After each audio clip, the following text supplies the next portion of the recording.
beaucoup le pasteur Serge.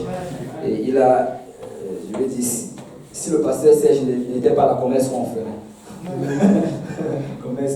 On était vraiment bénis de l'avoir ici à Montréal avec nous. Et il a tout un impact dans la vie de chacun d'entre nous. Et c'est vraiment quelqu'un sur qui tu peux toujours compter. Quelqu'un avec qui tu peux toujours te tourner. Et je tiens vraiment à dire à quel point je l'aime. Alléluia. Et que je le prends vraiment pour un exemple. Alléluia. Si on ne peut pas trop loin pour le Seigneur.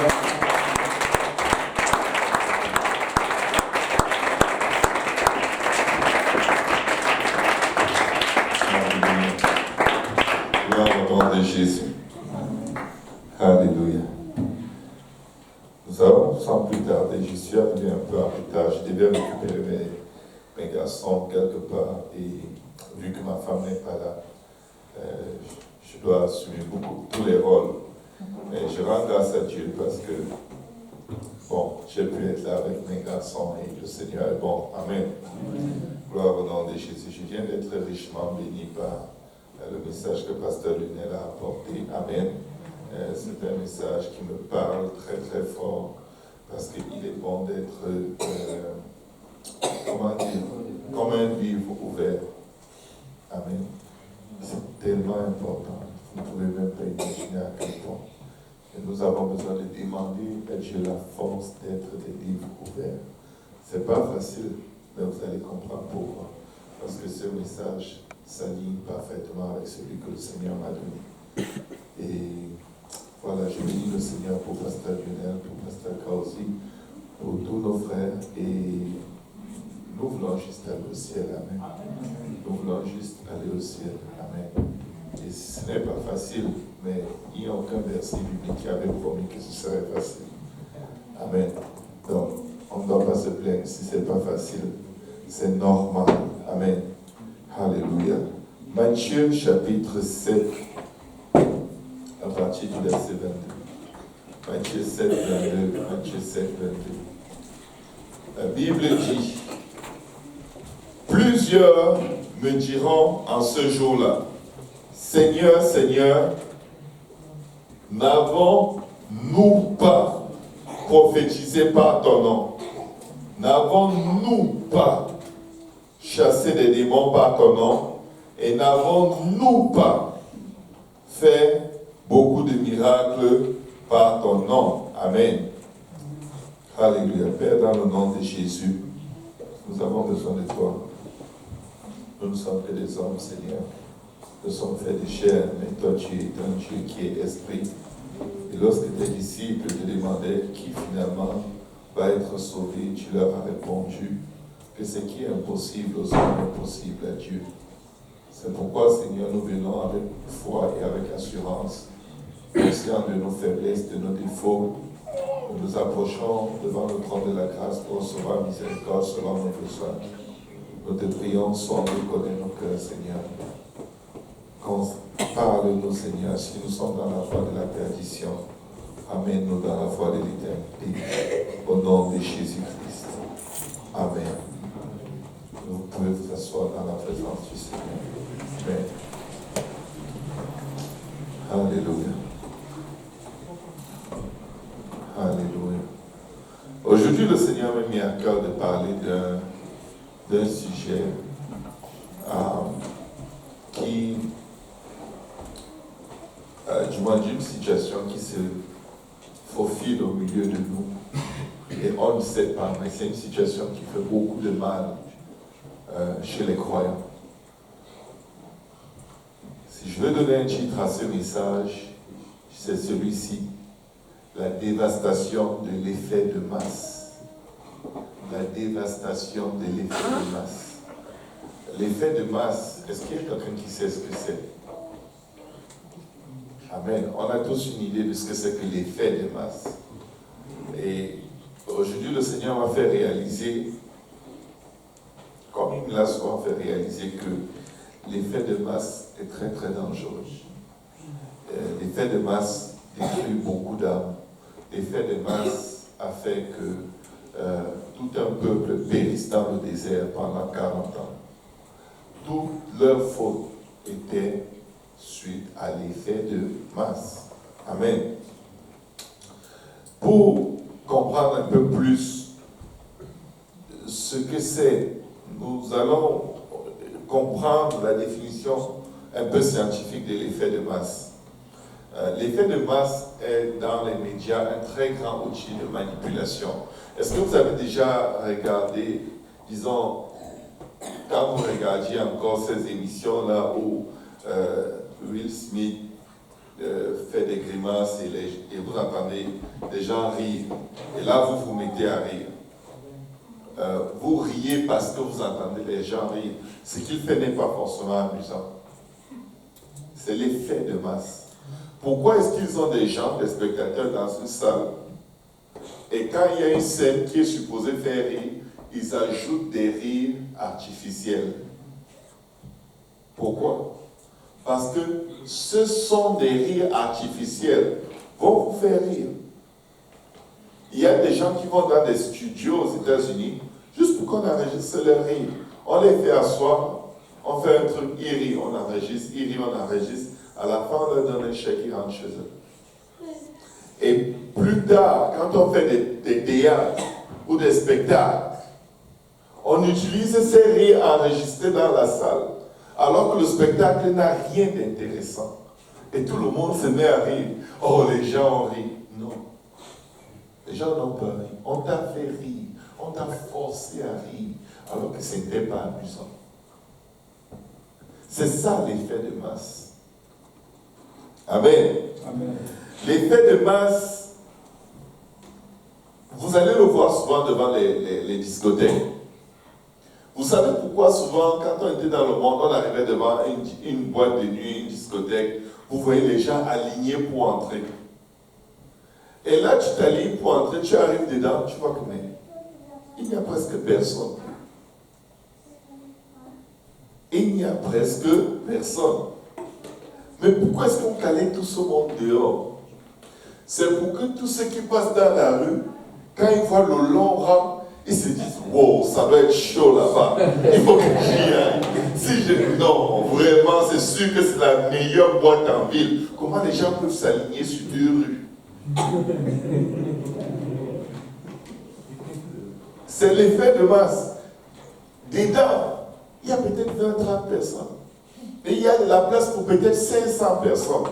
Et on fait aligner 150 personnes dehors. On les fait entrer doucement. Doucement. Et ils sont là sous le froid. Les filles avaient des mini-jupes qui sont jusqu'ici. Elles tiennent sous le froid. Parce que ça doit être puissant à l'intérieur.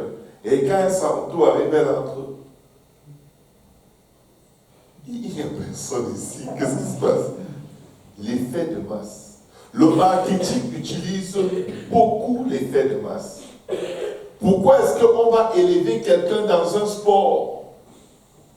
Il n'est pas le meilleur, mais on veille à ce qu'il soit présenté comme étant le meilleur. Et il a même des coéquipiers. Si vous voyez les courses de relais, les gens se passent le bâton. Il y a toujours le plus grand coureur dans chaque groupe. Et il reste le plus grand coureur pendant des années. Je vous donne un exemple. Usain Bolt, qui est connu comme le plus grand coureur au monde. Il n'est pas le plus grand coureur au monde. Dans son équipe, il y a des gens qui courent plus que lui. Mais on a investi en publicité sur lui. On a tellement mis d'argent et on fait tellement d'argent avec son nom qu'on ne veut pas qu'il soit vite enlevé comme étant le leader. Il n'est pas le plus grand coureur au monde. Lors d'un entraînement très déterminant à la préparation d'une compétition, il y a un gars dans son équipe qui courait toujours plus vite que lui. Et on lui a dit, ralentis.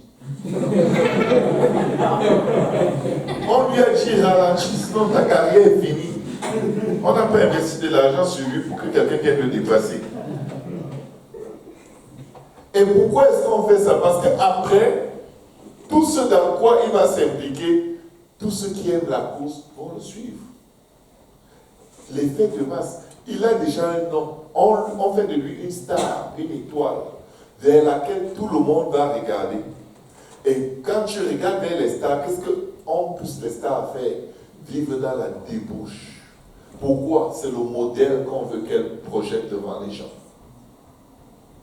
Amen. Amen. Je vais vous parler de l'effet de masse dans la Bible. Parce que quand vous regardez l'effet de masse dans la Bible, l'effet de masse est suivi de beaucoup de morts. Beaucoup de gens sont morts dans les histoires bibliques à cause de l'effet de masse. Quand nous regardons ce qui se passe en ce moment au Québec, nous réalisons une chose.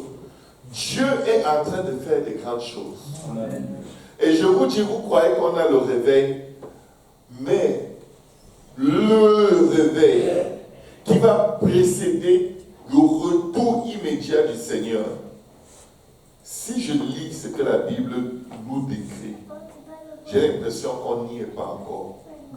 Et je vais vous dire pourquoi. Généralement, avant le réveil majeur, Dieu va épurer son peuple.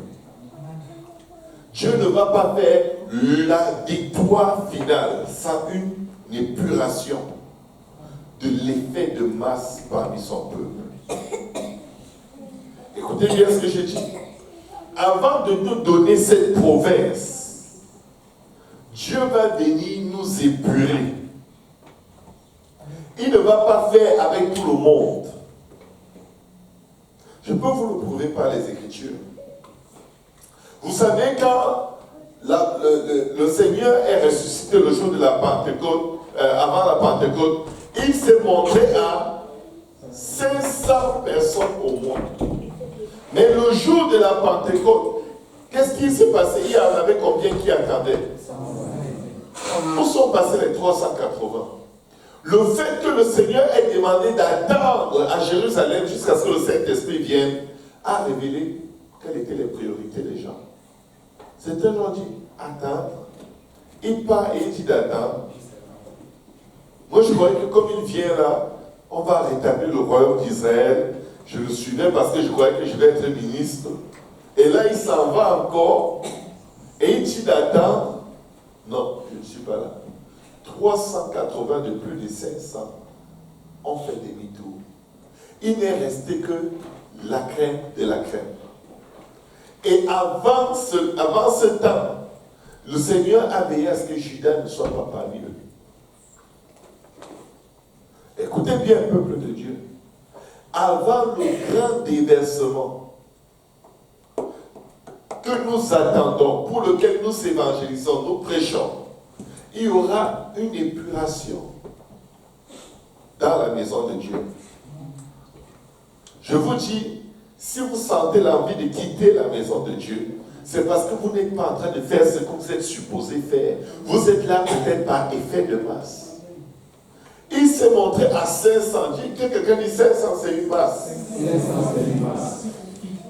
Le Seigneur a épuré. Le Seigneur voyait 380 qui n'avaient pas vraiment le cœur là-dedans. Devine quoi? Quand le Saint-Esprit est descendu, ils n'étaient pas là. Ils étaient où? Je vous promets que beaucoup avaient rétrogradé, ayant vu le Seigneur face à face après la résurrection. Ton expérience avec Dieu, tes rêves, tes prodiges, la manière dont Dieu t'utilise, ne veut rien dire. Si nous marchons avec Dieu, sans s'examiner soi-même, pour voir si nous sommes encore dans la foi, je vous dis, on va être après Dieu par effet de masse et non pas parce que nous avons une relation personnelle avec Dieu. Et au moment où Dieu va manifester son réveil, devinez quoi? Si on était là par effet de masse, on ne sera pas là pour le vrai réveil. Gédéon, face aux, je crois que c'était les Amalécites, les Madianites. Gédéon dit, partage la vision que le Seigneur lui a donnée. Tout le monde se lève pour le suivre. Et les Madianites étaient tellement nombreux que même quand tout le peuple est venu, c'était passé. Le Seigneur lui dit, il y a effet de masse dans ce coin. Il y a des suiveurs. Il y a des gens qui sont là juste pour avoir la réputation d'avoir fait part à ce à cette grande victoire. Il y a des gens qui sont ici, leur cœur n'est pas là. Ils sont là pour le nom, pour la réputation. Ah, c'est nous qui avons fait ceci. Nous avons gagné 20 personnes. Mais ils ne sont pas là. Ils se cherchent un nom. Ils veulent se bâtir une réputation dans tout ce qui se passe d'extraordinaire dans la maison de Dieu. Mais leur cœur n'est pas avec Dieu. Ils ne sont pas avec Dieu. Et Dieu le sait. Dieu dit à Gédéon, tu as trop de gens. Dieu est très poli. Il ne lui a pas dit, il y a des pervers dans le groupe. Il y a des assassins. Il y a des gens qui vont vous poignarder dans le dos, dans ce groupe. Ne les examinez pas. Mais il lui dit, vous êtes trop nombreux. Fais-leur passer un petit test. Envoie-les boire de l'eau. Juste un petit geste était suffisant pour que Dieu dise à Gédéon, ceux qui ont fait telle chose, enlève-les. Je vais vous dire une chose. Soyez suffisamment spirituel pour que même quand vous allez évangéliser, que vous ayez eu le temps de prier avec la personne qui évangélise avec vous.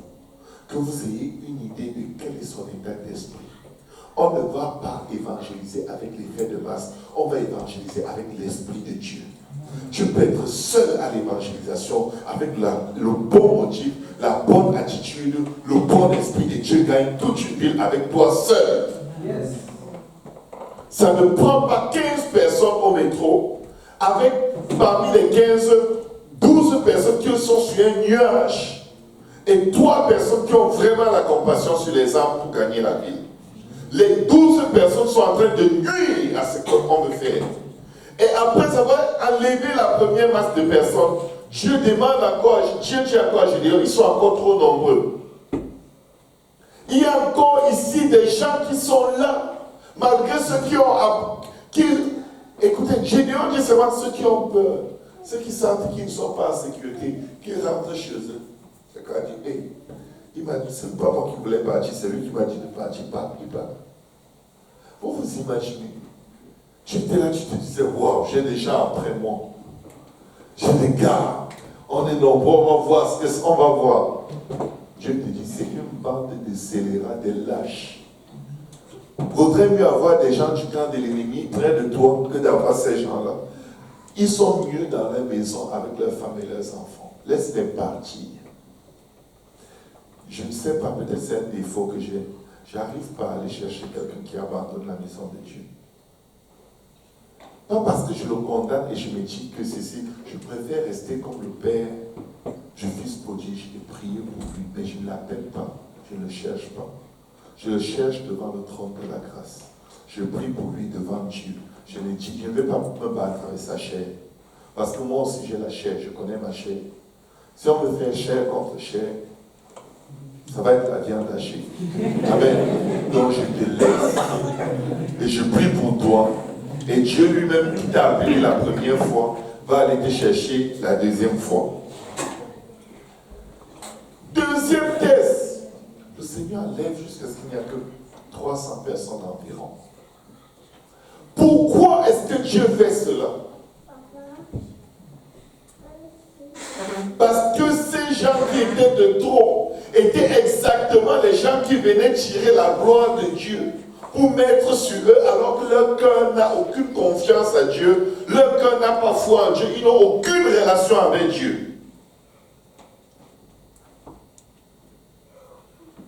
Si tu veux faire quelque chose pour Dieu et personne ne te suit, va et fais ce que Dieu t'a demandé de faire. Dieu ne t'a pas envoyé avec une masse de personnes. Des fois, tu vas tellement chercher qui va t'accompagner que tu prends les mauvaises personnes pour t'accompagner et tu détruis l'œuvre de Dieu. Parce que l'esprit avec lequel il t'accompagne combat l'œuvre de Dieu. Amen. Amen. L'effet de masse. Quand on est dans la maison de Dieu, il y a des gens qui sont venus à l'église, ils ne savaient même pas danser. Mais maintenant, ils sont des grands danseurs. Pourquoi? Chaque fois qu'on va à l'hôtel danser, ils viennent, ils dansent, et là, ils suivent les pas, et ils apprennent à danser. C'est l'effet de masse. Ce n'est pas mauvais. Mais le même effet de masse peut t'enseigner de très mauvaises choses. Tu apprends à paraître saint, à paraître pur, à paraître sanctifié. Mais tu sais que quand tu regardes chez toi, comme Pasteur Lionel disait, tu retournes regarder la pornographie et tu ne laisses personne savoir, tu es en train de mourir à cause de l'effet de masse. Puisque tout le monde paraît saint, ta chrétienté devient une chrétienté d'apparence, tu es en haut de l'enfer. Regardez dans le passage que nous avons lu, ils disent, plusieurs me diront en ce jour-là. Et ça, c'est un passage qui m'a toujours donné des frissons. Ça me donne des angoisses. Parce que je me dis toujours, je ne suis pas prêt quand je lis ça. Il dit, n'avons-nous pas, comment tu peux, au jour du jugement devant le Seigneur, le Seigneur te demande des comptes pour tes actes. Je dis, mais Seigneur, nous étions des grands chanteurs à l'église. Seigneur, nous avons évangélisé lac mégantique. Seigneur, nous avons, Dieu est en train de s'adresser à toi comme individu. Mais tu réponds à Dieu par l'effet de masse. Au lieu de dire, Seigneur, n'ai-je pas chassé les démons en ton nom? Mais il dit quoi? N'avons-nous pas? Je vais vous dire une chose. On se tiendra chacun seul. Vous ne voyez personne le jour du jugement qui répond pour lui seul. Il répond par rapport à ce qu'il faisait en groupe. Ça veut dire que lui seul n'avait pas de relation avec Dieu. Tu peux prier quelqu'un ici pour qu'il reçoive le Saint-Esprit et c'est ta seule heure de prière que tu vas faire pour toute la semaine. Et quelqu'un a reçu le Saint-Esprit. Et on te regarde comme puissant, tu sais que tu n'es qu'une pacotille. Une coquille de vide. Amen. Soyons réalistes. Nous sommes des... Pourquoi on est en train de parler aux hommes? Je vais vous dire pourquoi c'est important qu'on se dise des vraies choses. Ce que vous êtes, vos enfants vont l'être. Si on est réveillé, l'Église va être réveillée. Comment ça se fait que ce soit des femmes qui soient spirituellement plus éveillées que les hommes? C'est grave. Quand un homme est en réveil, sa famille a 90% de chances d'être sauvée. Quand ce n'est que la femme qui est en réveil, la famille a 40% de chances. Parce que quand les émotions de la femme sont cassées, elle a tendance à abandonner. Alors qu'elle se bat pour porter toute une famille sur ses épaules. Les hommes, nous devons être réels. Tu dois pouvoir arriver à un endroit où tu dis à Dieu, Seigneur, sonde-moi et connais mon cœur. Dis-moi qui je suis. Que je ne passe pas le temps à me mentir à moi-même. L'effet de masse tue.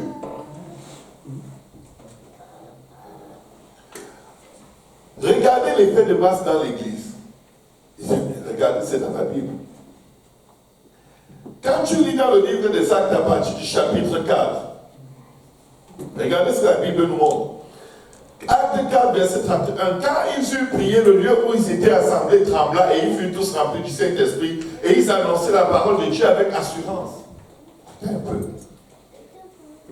Donc ils étaient à fond dans l'évangélisation.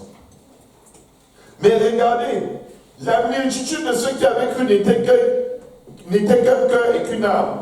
Nul ne disait que ces biens lui appartiennent à propre, mais tout était commun entre eux. Les apôtres rendaient avec beaucoup de force témoignage de la résurrection du Seigneur Jésus et une grande grâce reposait sur eux. L'atmosphère était au réveil spirituel en puissance. Et c'était l'église en feu, parfaite, en mission, à fond, concentrée. Mais pas tous.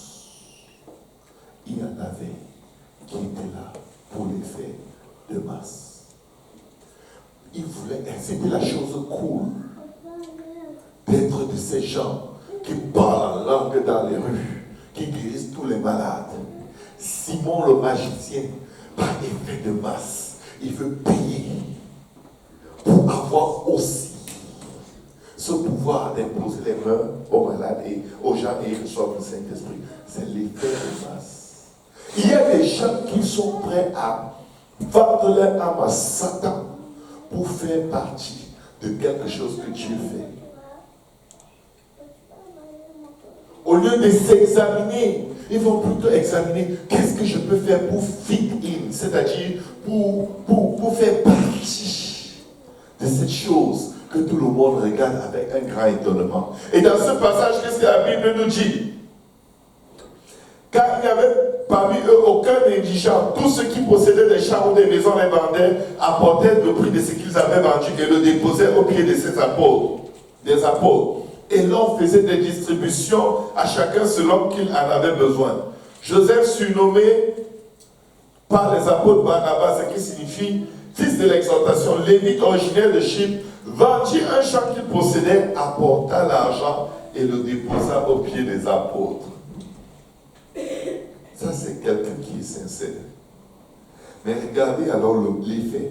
Quelqu'un qui n'est pas sincère va vouloir être vu aussi comme un fils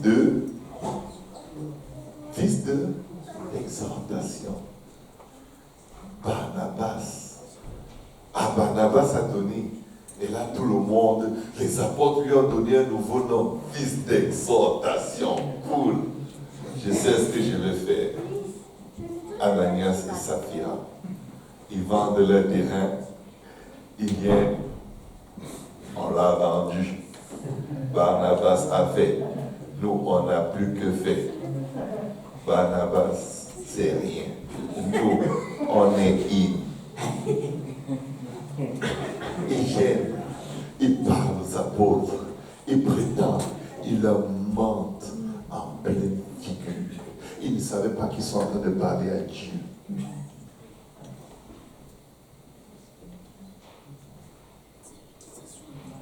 L'église des derniers temps va être remplie de pervers. La Bible le dit. Des méchants. Des gens habités par des démons et qui ne veulent pas être délivrés, qui veulent entretenir leur démonicité jusqu'au bout. Oh, sauvez-vous de cette génération perverse. Quand le réveil spirituel a commencé, Pierre n'a pas juste prêché acte 2:31. Il leur a dit, sauvez-vous de cette génération perverse. Vous allez voir de toutes les couleurs dans la maison de Dieu. Et si vous ne voyez pas de toutes les couleurs, peut-être c'est vous qui allez faire voir de toutes les couleurs aux dirigeants dans la maison de Dieu. Sauvez-vous de cette génération perverse.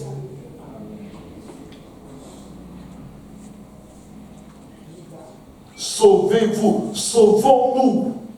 Que quelqu'un retourne à Dieu et dise, crée en moi un cœur pur, renouvelle en moi un esprit bien disposé. Sauve-moi, Seigneur, délivre-moi de l'iniquité. Enlève Satan de mon cœur. Des manipulateurs, des corrompus, des sataniques. Et ils croyaient traiter avec les hommes et ils traitaient avec Dieu. Sauf que quand Dieu veut faire le sommet du sommet, il va d'abord faire une déclaration. Dieu leur donne une chance. Ananias vient, il ment. Pierre lui dit, pourquoi? Tu n'as donc aucune crainte de Dieu. Le prix de ce terrain, il t'appartient. Tu n'as même pas besoin de donner. Veux-tu tellement prétendre que tu vas mentir sur ton âme pour paraître bien? Il ment et il jure. Il ment et il jure. Il n'était plus un être humain. Il était possédé par Satan, exactement comme Judas a été possédé par Satan, au point de jurer sur ton âme.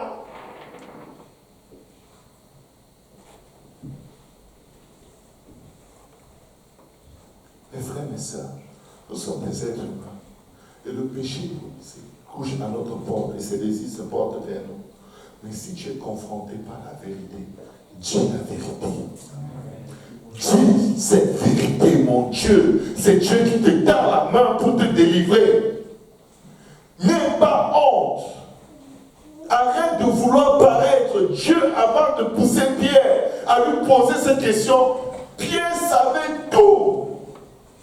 Dieu savait tout. Et Dieu voulait voir s'il y a encore l'ombre de la repentance dans son cœur. Et il a encore menti. Il lui a dit, Tu vois ces deux hommes, ils ont un cercueil pour toi. Il s'est couché. Il n'a même pas eu le temps de dire, attends, non, c'était fini. Avant que Dieu ne nous donne cette province comme il faut, je vous dis, chacun va clouer son cœur, chacun va devoir clouer sa chair, sinon chacun va être éliminé. Parce que Dieu ne veut pas multiplier les ouvriers d'iniquité. Dieu veut une église qui s'est préparée pour lui, qui a la crainte et l'amour de Dieu.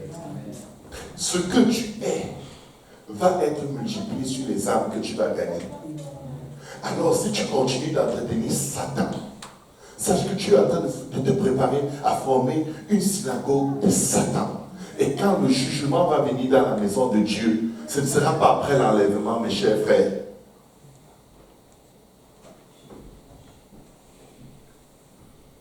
Si tu fais les choses de Satan, Dieu voit que tu vas te multiplier. On tue le serpent dans l'œuf. N'attends jamais qu'un serpent sorte de l'œuf avant de le combattre. Le Seigneur a l'art de tuer les serpents dans l'œuf. Anania a menti. Il en est mort. Alors qu'il aurait été pardonné là. L'orgueil. Il avait tellement l'orgueil de la vie. Il voulait tellement paraître comme Barnabas que l'effet de masse, il voulait se faire un nom à cet endroit où il n'est pas prêt à payer le prix. Tu veux te bâtir une réputation et tu n'es pas capable d'obéir aux plus petites instructions. Ouvrier d'iniquité.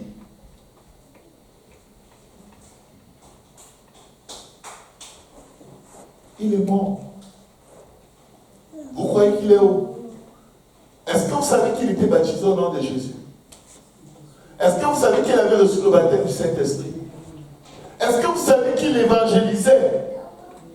Est-ce que vous savez qu'il priait pour que les gens reçoivent le Saint-Esprit et il le recevait?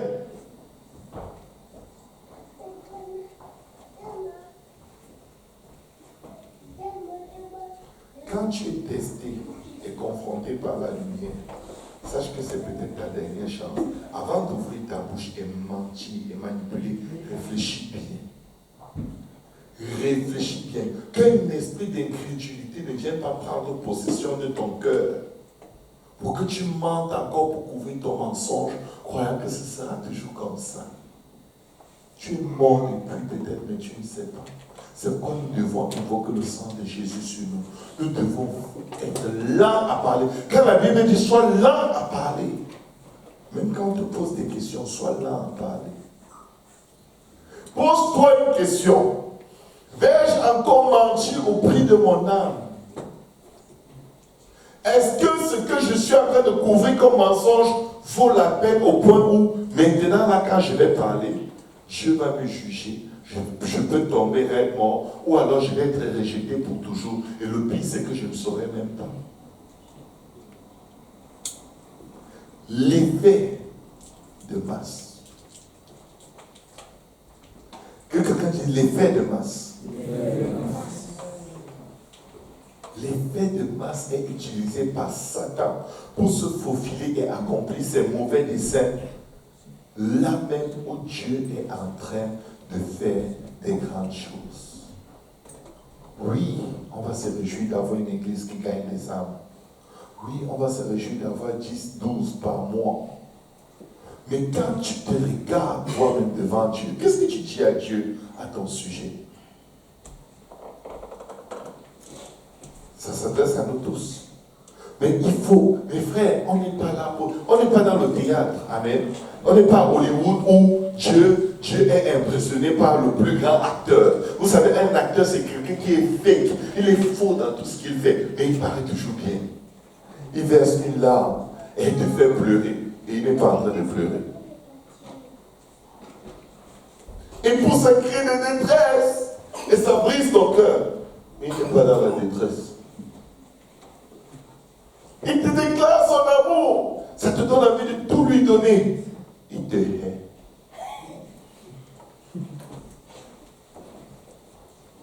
Ce n'est pas le théâtre. Crée à moi un cœur pur. Renouvelle en moi un esprit.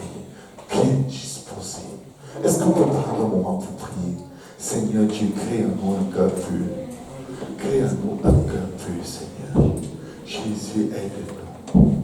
Aide-nous, Seigneur Jésus. Aide-nous à parler selon la vérité. Aide-nous à être réels, Seigneur.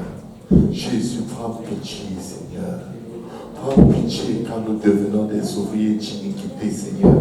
Quand nous nous asseyons dans des ténèbres pour commettre des infamies, Seigneur. Jésus, je t'en supplie, Père. Papa, ne regarde pas nos péchés, Seigneur. Mais souviens-toi de ton sang, Seigneur. Papa, je crie devant toi pour ma maison et pour ton peuple, Seigneur. Papa, j'élève ma voix, Seigneur. Jésus, prends pitié. Pitié de quelqu'un, Seigneur, qui te pousse à l'extrême, Seigneur. Pitié de quelqu'un qui provoque ton jugement, Seigneur.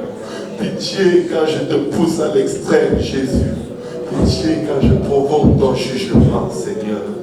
Pitié, oh Jésus, pitié. Pitié, Seigneur, souviens-toi que nous ne sommes que poussière. Crée donc à nous un cœur pur, Seigneur. Renouvelle à nous un esprit bien disposé. Délivre-nous du mal, Seigneur. Délivre-nous, Jésus, du mal. Délivre-nous du mal. Délivre-nous du mal. Ne nous soumets pas à la tentation, Seigneur.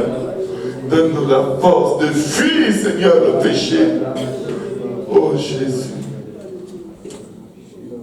Je ne veux que nul périsse, Seigneur, mais que tous parviennent à la repentance. Seigneur, qu'un esprit de repentance tombe sur chacun de nous. Qu'un esprit de repentance, Seigneur Jésus, tombe sur chacun de nous. Aide-nous à ne pas être prétentieux, Seigneur. Oh Dieu, délivre-nous du théâtre, l'esprit d'Hollywood, Seigneur, du faux semblant éternel. Délivre-nous au nom de Jésus. Les faits de masse cherchent à avoir sa volonté dans la maison de Dieu. La Bible dit que dans les derniers temps, beaucoup auront des démangeaisons à l'oreille et ils chercheront des gens qui vont leur prêcher ce qu'ils veulent écouter. Quand mon frère, ma soeur, tu arrives à un endroit où tu as des préférences, quand c'est tel qui prêche ou c'est tel autre qui prêche, mon frère, ma soeur, tu as peut-être des démangeaisons. Pourquoi est-ce que tu préfères tel prédicateur à tel autre? Est-ce que c'est parce qu'il te prêche tes cantiques?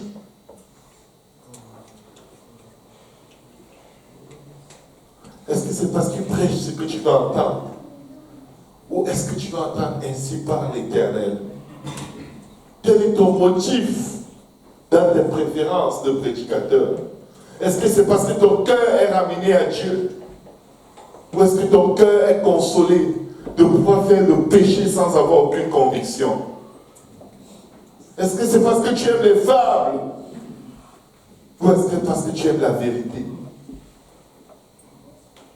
L'effet de masse a opprimé le peuple dans le désert.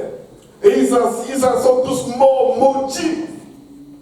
Parce qu'ils sont venus dire à Aaron, on ne sait même pas où est passé ce Moïse. Fais-nous un veau d'or. L'effet de masse. Le pasteur n'est pas là. On va diriger ça à notre façon. On fait ça à notre façon. Ils sont tous venus. Près de 2 millions de personnes contre un seul homme. Mais pasteur Lionel, pasteur Kausi, jamais, même si on va mourir, il faut prêcher cette vérité. Il faut frapper fort, même si on est faible, même si on tombe. Quand on a la parole de Dieu, il faut la donner. Il faut la donner au point d'être rejeté par tout le monde. On va prêcher cette vérité, je vous dis, mes frères, mes sœurs. Même s'il faut verser notre sang pour cette vérité, on va la prêcher dans cette église. Cette vérité va rester intacte. On va prêcher Acte 2, 38. On va prêcher la sainteté.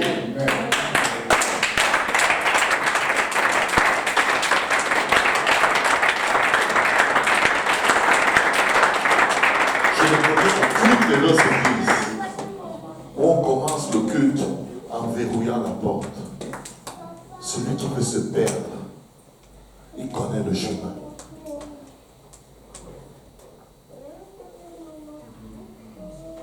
Ils ont forcé Aaron. Et Aaron dit, le peuple est venu vers moi. Ils m'ont donné leur or.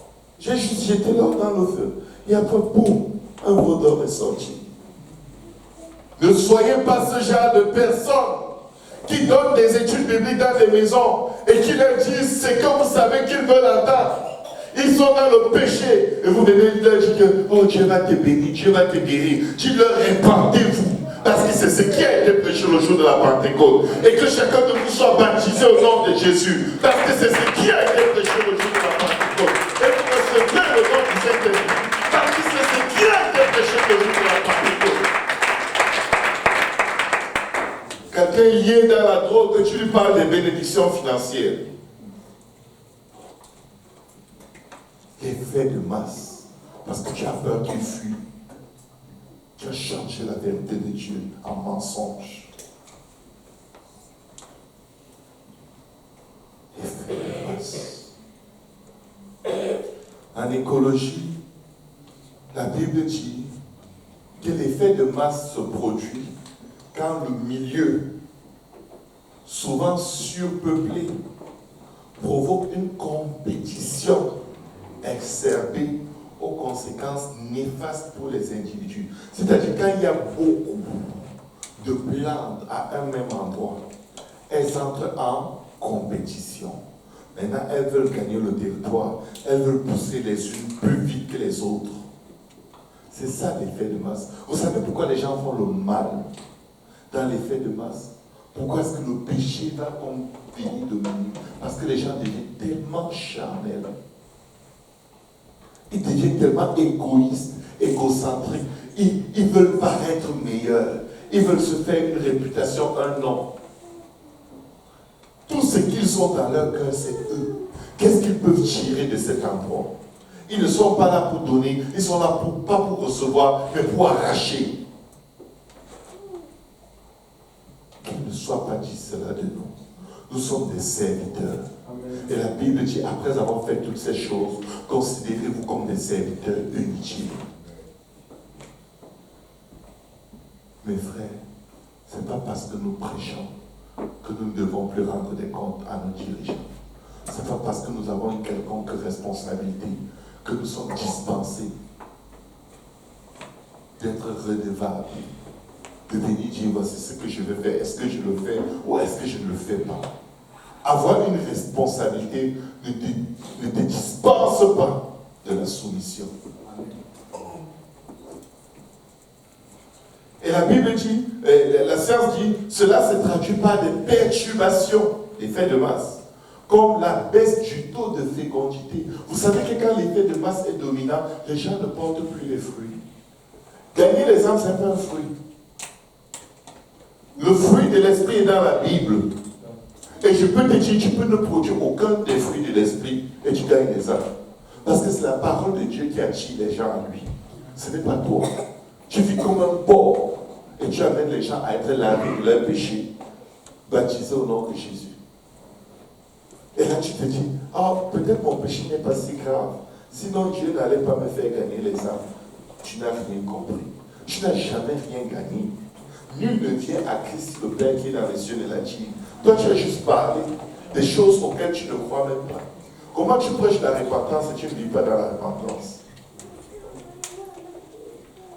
Et quelqu'un obéit et toi, tu es perdu. Est-ce que c'est possible? Oui. Oui, oui, oui. Tu n'as rien gagné. Tu n'as rien gagné.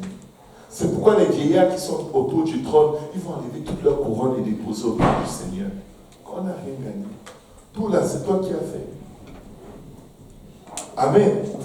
Que quelqu'un dise l'effet de masse. Des perturbations, la baisse du taux de fécondité, la diminution de la natalité. Vous allez gagner des gens comme les pharisiens. La Bible dit qu'ils vont parcourir toute la terre pour gagner une âme et ils en font un prosélyte, c'est-à-dire un fils de la géante, un méga corrompu. Il y a des gens ici, quand ils gagnent une âme, j'ai peur pour l'âme qu'ils ont gagnée. Parce qu'eux, ils n'écoutent pas. Devine quoi? C'est qu'ils vont apprendre à cette âme, c'est à ne pas écouter. Ah, si le pasteur dit ceci, bon, le pasteur exagère parfois. Tu n'as même quelqu'un jusque dans les eaux de baptême et après tu lui dis des choses comme ça. Qu'est-ce que tu es en train de faire? Tu travailles pour Satan. Tu es un loup. Tu es un loup. Oui, tu peux prendre un loup. Tu es un loup.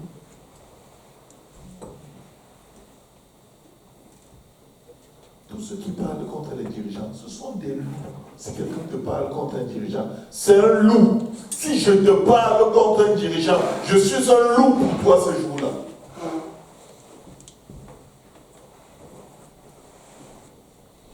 Baisse de taux de fécondité, la diminution de la natalité, l'augmentation de la mortalité. Les gens spirituellement morts à cause de l'effet de masse. Je crois que Dieu t'a parlé parce que beaucoup de gens t'ont dit ceci. Effet de masse. Plein de gens te disent que Dieu a dit que, et tu crois. Et c'est ça qui dirige tes actions. Effet de masse. C'est pas comme ça. La parole de Dieu doit te donner la direction. Pas la majorité des gens. La majorité des prophètes étaient dans l'erreur. Ils prophétisaient tous.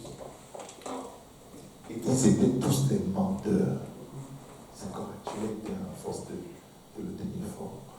Ils mentaient tous. Avec une seule personne qui disait la vérité.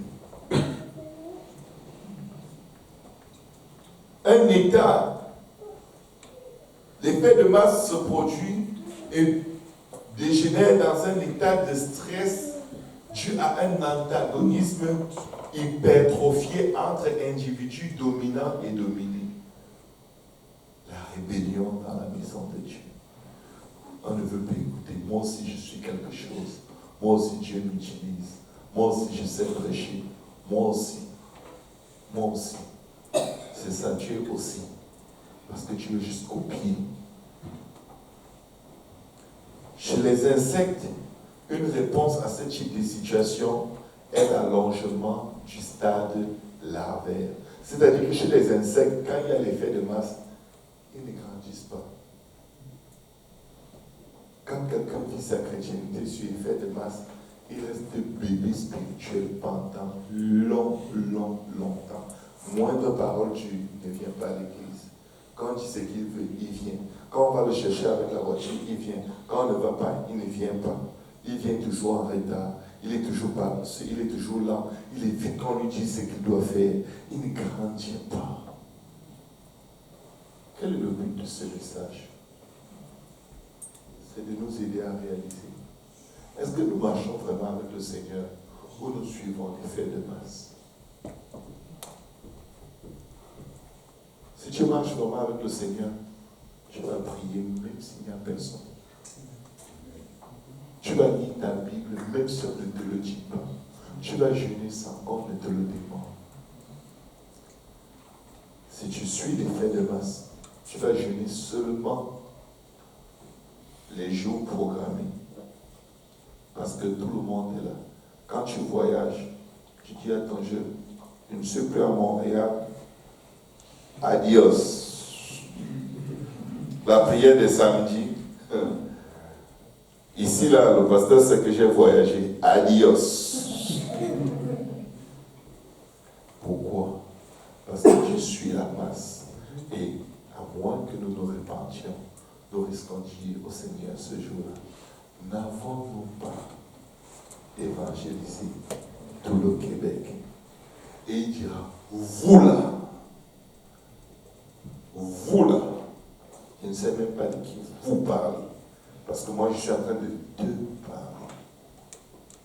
Et tu n'as pas de vie en dehors de l'effet de masse. Si on peut tous se lever.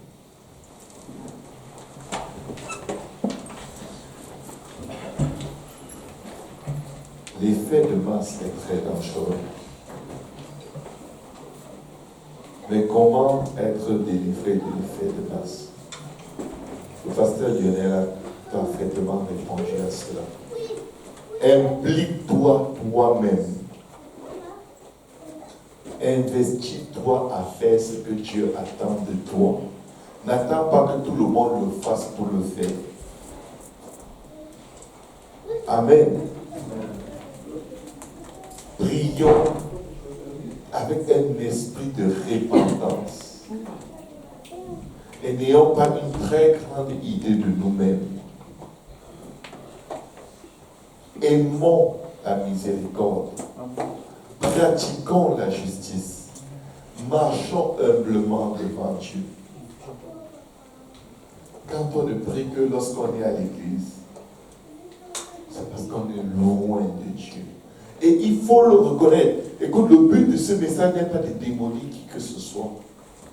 C'est de t'aider. C'est un diagnostic que nous devons nous faire sans que personne ne nous le prêche. Ça ne prend pas pasteur Serge, au pasteur Kaosi, au pasteur Lionel, au le frère Rol pour prêcher ces choses. Nous devons nous prêcher à nous-mêmes. Nous devons être clairs avec nous-mêmes. Nous devons être tranchants envers nous-mêmes. Parce que si on n'a pas le courage de nous dire la vérité à nous-mêmes, quand on va nous dire la vérité, ce sera parole sur parole, précepte sur précepte, un peu ici, un peu là-bas. Que le Seigneur Jésus nous aide. Prions un moment. Éternel des armées, pitié de nous, nous l'avons. Papa, selon ta grande miséricorde, efface nos transgressions. Lave-nous complètement de nos iniquités, Seigneur. Et purifie-nous de nos péchés, Seigneur. Car nous reconnaissons nos transgressions, Seigneur. Et nos péchés sont constamment devant nous, Jésus. Papa, nous avons péché contre toi seul, Seigneur. Nous avons fait ce qui est mal à tes yeux, Seigneur. En sorte que tu serais juste dans ta sentence, sans reproche dans ton jugement, Jésus. Voici, nous sommes nés dans l'iniquité, Seigneur. Et nos mères nous ont conçus dans le péché, Jésus. Mais tu veux que la vérité soit au fond du cœur, Seigneur. Fais donc pénétrer la sagesse au-dedans de nos péchés. Père, fais pénétrer la sagesse au-dedans de nous. Purifie-nous avec l'hysope, Seigneur Jésus. Purifie-nous avec ton sang et nous serons purs, Jésus. Lave-nous et nous serons plus blancs que la neige, Jésus. Annonce-nous l'allégresse et la joie, Seigneur. Et nos os que tu as brisés se réjouiront, Jésus. Détourne ton regard de nos péchés, Seigneur. Efface toutes nos iniquités, Jésus. Détourne ton regard de nos péchés. Efface toutes nos iniquités, éternel des âmes. Crée en nous un cœur pur, Jésus. Oh Dieu, crée en nous un cœur pur. Sonde-nous et connais nos cœurs, Seigneur. Sonde-nous et connais nos transgressions, nos fautes. Montre-nous la gravité de nos actes que nous ne mesurons pas, Seigneur. Si nous marchons dans la voie de la perdition, Seigneur, ramène-nous dans la voie de l'éternité, Seigneur. Détourne ton regard de mes péchés, Jésus. Efface toutes mes iniquités, Seigneur. Crée en moi un cœur pur, renouvelle en moi un esprit bien disposé, éternel des âmes. Et ne rejette pas loin de ta face, Seigneur. Ne me retire pas ton Esprit Saint, Seigneur. Rends-moi la joie de ton salut, Seigneur. Rends-moi la joie de ton salut, Seigneur. Et qu'un esprit de bonne volonté me conduise, me soutienne, me dirige, me guide. Papa, j'enseignerai tes voies à ceux qui les transgressent. Et les pécheurs reviendront à toi, éternel. Oh Dieu, crée en moi un cœur pur. Renouvelle en moi un esprit bien disposé, Seigneur. Délivre-moi du sang versé, Seigneur Jésus. Délivre-moi du sang versé, Jésus. Et ma langue célébrera ta miséricorde. Ouvre mes lèvres, Seigneur Jésus. Et ma bouche publiera ta louange. Si tu eusses voulu des sacrifices, Seigneur Jésus, je t'en aurais offert. Mais tu me demandes de t'offrir mon corps comme un sacrifice vivant, saint et agréable. Car ceci est de ma part un culte raisonnable. Aide-moi donc à t'offrir mon corps, Seigneur, comme un sacrifice vivant, saint et agréable. Aide-moi à te rendre ce culte qui t'est agréable. Aide-moi à prier, Seigneur. Aide-moi à lire ta parole. Aide-moi à jeûner. Délivre-nous de l'effet du mal, Seigneur. Délivre ma maison de l'effet de mal, Seigneur. Délivre mon âme de l'effet de mal, Jésus. Délivre-nous, Jésus. Oh, Ryokoye, c'est Teremoko. Délivre-nous, Seigneur. Des sacrifices qui te sont agréables, Seigneur Jésus. C'est un esprit brisé. Jésus, tu ne dédaignes pas un cœur brisé contre lui. Répands pas ta grâce, tes bienfaits sur nous, Seigneur. Répands pas ta grâce, tes bienfaits sur ma maison, Seigneur. Bâtis les murs de nos cœurs, Seigneur. Toi qui nous demandes de garder nos cœurs plus que toutes choses. Oh Dieu, aide-nous, Seigneur. Alors tu agréeras des sacrifices de justice, Seigneur. Des sacrifices d'action de grâce, des sacrifices de sainteté, Seigneur. Et nous pourrons nous offrir à toi, Seigneur, comme un temple saint, Seigneur, sur ton autel. Au nom de Jésus. Ora boko shataya. Oh God. Aide-nous, Seigneur. Aide-nous, Jésus. Au nom de Jésus. Au nom de Jésus. Oh Rabakashi Korobosu. Rakataya Karababashata. Yaraboko Shitariakashi. Jésus, fils de David, aie pitié. Pitié de mon frère, pitié de mes sœurs. Pitié de quelqu'un, Seigneur. Approche-moi de la beauté de ta sainteté. Au nom de Jésus. Au nom de Jésus.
Avec le Seigneur va t'aider. Ça prend d'être honnête avec Dieu. Ça prend de lui dire exactement ce que tu traverses. Ça prend de lui dire exactement ce à quoi tu fais face. C'est la première personne avec qui il faut être honnête, c'est d'abord avec le Seigneur. Tu peux lui dire, Seigneur, je fais face à la pornographie, Seigneur, aide-moi. Seigneur, je fais face au mensonge, Seigneur, aide-moi. Tu peux parler au Seigneur. Et puis tu lui dis avec honnêteté et avec sincérité les choses auxquelles tu fais face, sans pointer ni à gauche ni à droite, sans accuser ni à gauche ni à droite. Laisse-moi te dire que l'Esprit de l'Éternel va te toucher. Tu auras l'aide venant de Dieu, mais ça prend l'honnêteté. Oh Père, aide-nous. Oh Père, aide-moi, Seigneur, aide-moi, Père. Oui, Seigneur, aide-moi. Aide-moi, Seigneur. Seigneur, sans ton aide, je ne peux pas y arriver. Seigneur, sans ton aide, Seigneur, je ne vais pas y arriver, Père. Seigneur, si tu ne m'aides pas, Seigneur, je suis perdu. Mais Seigneur, aide-moi, Papa. Seigneur, ta présence est parmi nous, ton esprit est parmi nous, Père. Et j'ai besoin de ton aide. Alléluia. Si quelqu'un peut parler, Seigneur.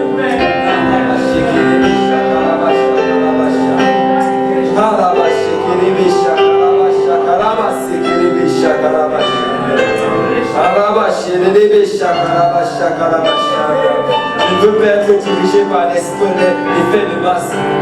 Ce n'est pas parce que les autres paraissent bien. Je sais ce à quoi je fais face. Que je cherche l'aide du Seigneur. Je cherche l'aide du Seigneur. Oh Seigneur Jésus, aide-moi.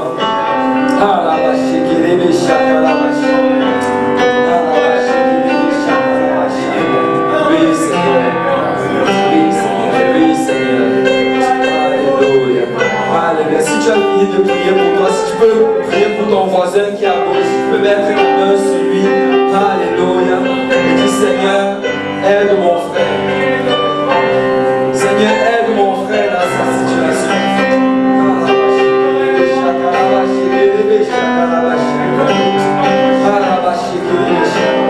Oh Seigneur, tu m'as délivré, Seigneur, je veux que tu délivres mon frère. Tu m'as restauré, Seigneur, je veux que tu restaures mon frère, Papa. Et qu'il sorte d'ici aujourd'hui transformé par ta puissance. Oh Seigneur, délivre-le, Seigneur, de tous ces vices, Papa. Délivre-le, Seigneur, de toutes ces choses, Seigneur, qui envahissent, Seigneur, son âme, Papa. Mais Seigneur, nous venons, Seigneur, aujourd'hui, Papa. Et je viens demander l'aide de mon frère.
Alléluia. Je sais qu'on est en train de prier, mais je voudrais juste partager ceci rapidement avant qu'on ne se sépare. Quand on va finir, ceux qui veulent continuer à prier peuvent continuer à prier. Ceux qui doivent rentrer peuvent rentrer. C'est qu'il y a des gens qui doivent aller chercher des gens en s'honorant.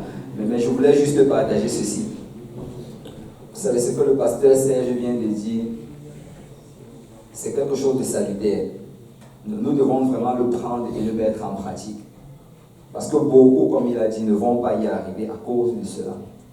À cause des autres, à cause de regarder comment les autres font et juste copier sans avoir une relation avec le Seigneur. Vous savez, quand on parle de ces choses, la chose vraiment pour avoir la victoire là-dessus, c'est que nous devons nous impliquer dans l'œuvre du Seigneur. Ça doit être quelque chose de personnel. Ça doit être quelque chose que je suis dans la maison du Seigneur, il y a quelque chose que je dois faire. Parce qu'aussi longtemps qu'on ne va pas s'impliquer, nous serons toujours en train de donner l'accès à l'ennemi. Et je vais juste raconter ces témoignages. Vous savez, lors de la conférence de l'Est, le service de samedi, comme nous avons l'œuvre à Saint-Michel et que c'est le samedi, quand j'ai fini ce service-là, j'étais vraiment fatigué. Parce que j'avais conduit plusieurs fois, j'allais chercher mon épouse et je dormais même pratiquement au volant. Et le jour-là, je suis rentré, bon, j'ai dit à mon épouse que je ne pouvais pas venir au service du soir. Et là, un frère finalement est venu la chercher pour l'amener. Et ça faisait, je ne sais pas depuis combien de temps, je n'étais jamais resté à la maison quand il y avait service. Ça faisait tellement longtemps que cela ne m'était pas arrivé. Ça, c'était pour la première fois, depuis peut-être des années que je restais à la maison alors qu'un service était en train de se passer. Laissez-moi vous dire que les esprits que j'ai eu à combattre ce jour-là, alors que j'étais seul à la maison, le diable a envoyé tout genre de pensées perverses vers moi, des choses que je n'aurais même pas pu imaginer qui pourraient encore traverser mon esprit aujourd'hui. C'est venu de partout, des choses que je ne pourrais même pas raconter, même citer là présentement. Il faut qu'on réalise que nous sommes en guerre. Chaque fois qu'on manque à la maison du Seigneur, que ce soit peut-être par la fatigue ou les occupations ou juste parce qu'on dit on ne se sent pas convenu dans la maison de Dieu, laisse-moi te dire que tu es en train d'ouvrir une grande porte d'accès au diable. Et ce n'est que par la grâce de Dieu que j'ai pu venir ce jour-là. Parce que tous les esprits qui étaient déchaînés contre moi, je vois que ce n'est que Dieu qui m'a épargné. Je veux juste te dire à quelqu'un ici, si tu vas y arriver, c'est quand tu vas te dire que Seigneur, tu m'as appelé à quelque chose et je veux faire cette chose. Même si personne ne fait rien, moi je vais faire ce que tu m'as appelé à faire. Et c'est comme ça que nous allons avoir la victoire. Vous savez, le seul commandement que Jésus a donné avant de partir, c'est aller faire des nations des disciples. Il a dit ça à tout le monde. Il a donné un commandement à chacun d'entre nous. Chacun doit trouver une manière d'aller faire des disciples. Et si Jésus nous a demandé de nous occuper, c'est parce qu'il sait comment sont les hommes. Vous savez, si un homme n'est pas occupé, il va être en train de faire quelque chose d'autre. Occupons-nous aux choses du Seigneur. Amen. Amen. Si on ne peut pas être nous-mêmes pour le Seigneur.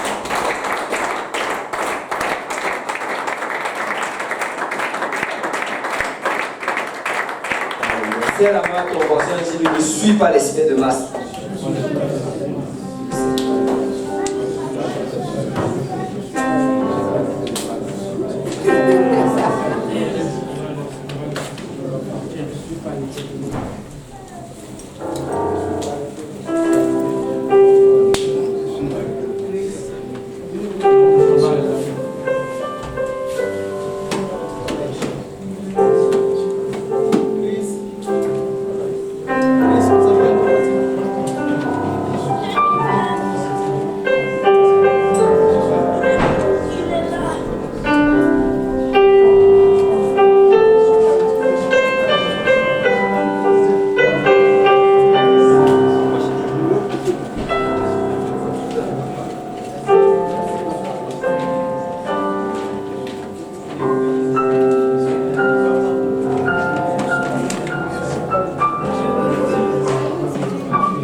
Thank